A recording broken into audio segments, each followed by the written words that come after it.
Is the DC universe, the one James Gunn and Peter Safran are building, already doomed?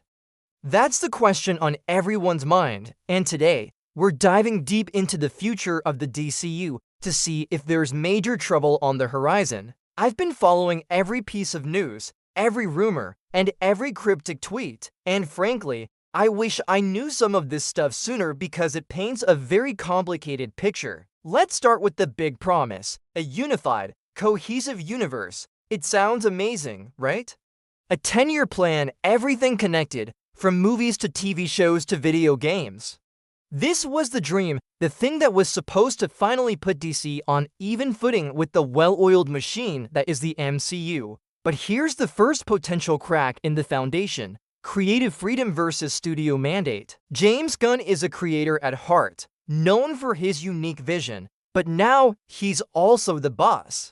How does he balance giving other directors the freedom to make their mark while ensuring every single project fits perfectly into his grand 10-year puzzle?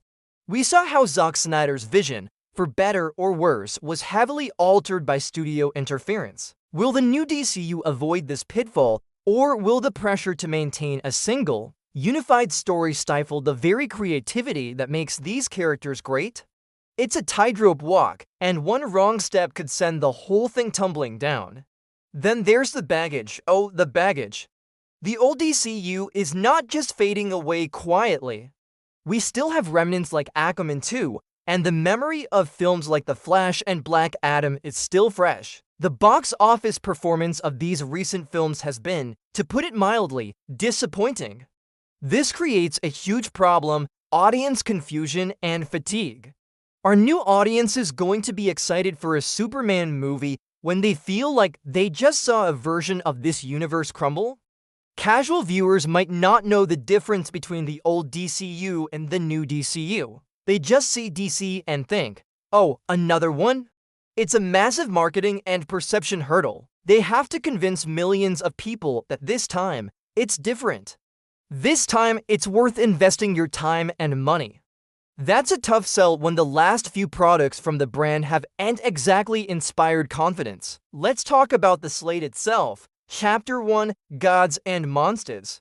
It's ambitious, I'll give them that. We're getting big names like Superman, Legacy, and the Brave and the Bold, but also deep cuts like The Authority and Swamp Thing. This is where the strategy gets interesting, and also risky. Kicking things off with Superman is smart.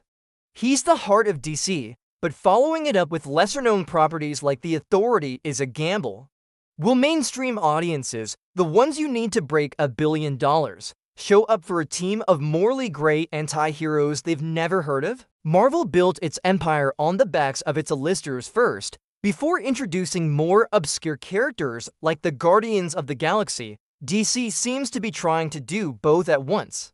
If The Authority or Supergirl, Women of Tomorrow doesn't land with audiences, it could seriously hurt the momentum right out of the gate. Every project in this interconnected universe now carries the weight of the entire plan. A single flop has far greater consequences than it did before. And we have to discuss the casting. David Corenswet as Superman, Rachel Brosnahan as Lois Lane. I'm optimistic about these choices. They feel fresh and classic at the same time. But the internet is a fickle place. We've already seen intense debate and scrutiny over every single casting announcement. The pressure on these actors is immense. They're not just playing a role.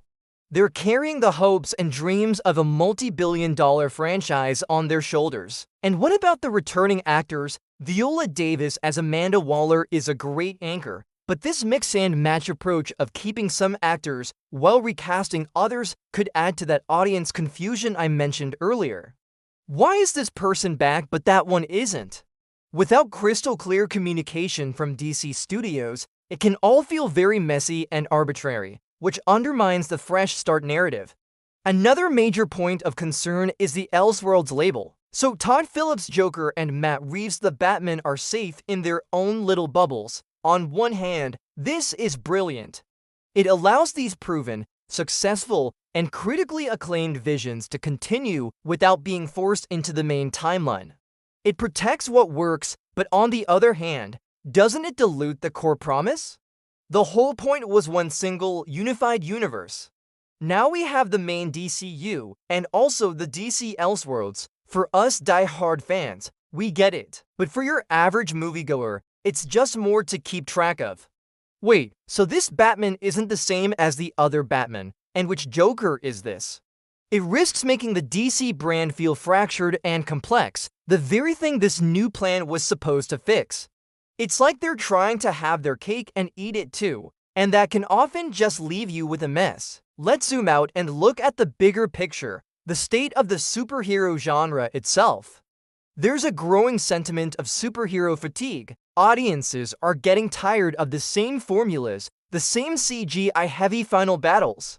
Marvel is experiencing this firsthand, with recent projects not hitting the same cultural or financial heights as their predecessors. The DCU is launching right in the middle of this potential downswing. To succeed, they cannot just be a better version of the old DC or a DC version of the MCU. They have to be something new. They have to innovate and tell stories that feel fresh and essential. Can they do it? I believe James Gunn has the creative chops. But is the market even there for another massive, decade-long superhero saga? That's the billion-dollar question. If audiences are simply moving on from the genre, then the DCU could be fighting a losing battle from the very start, no matter how good the individual films are. So is the DCU doomed? I don't think doomed is the right word. But is there major trouble ahead? Absolutely. The path forward is filled with challenges, overcoming past failures, managing creative vision, avoiding audience confusion, and battling a potential decline in the genre's popularity. Every decision is under a microscope. Every box office number will be scrutinized. It's an uphill battle, to say the least. Personally, I'm rooting for them. As a lifelong DC fan, I desperately want this to work. I want to see a definitive Superman on screen again. I want to be excited about the Justice League, but I'm also a realist. The new DCU is walking a tightrope, and there's no safety net below. They need to get everything right from the start. What do you guys think? Are you optimistic about the future of the DCU, or do you see the same warning signs that I do? Let me know your thoughts down in the comments. I read all of them. Thanks for watching, and if you enjoyed this deep dive, make sure to hit that subscribe button for more content just like this. See you in the next one.